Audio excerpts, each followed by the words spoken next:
Hey, this is Steve. Actually, on vacation. Yeah, because I went to fish with my family.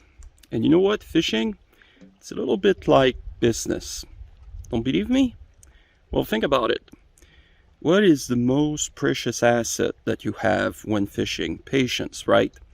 But then, what people don't explain to you is that there's a difference between being patient and actually investing time where it doesn't make any sense. And it's exactly the same way with fishing. It's like you go to a place, you try to fish, and it doesn't work. There could be several reasons for that. But the thing is that at some point in time, you have to make a judgment call.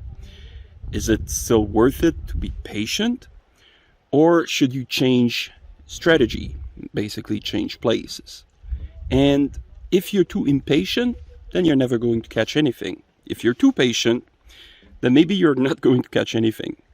So I guess that fishing and business, it's not exactly the same thing, of course, but it does practice patience and it practices your judgment as to when to be patient and when not to.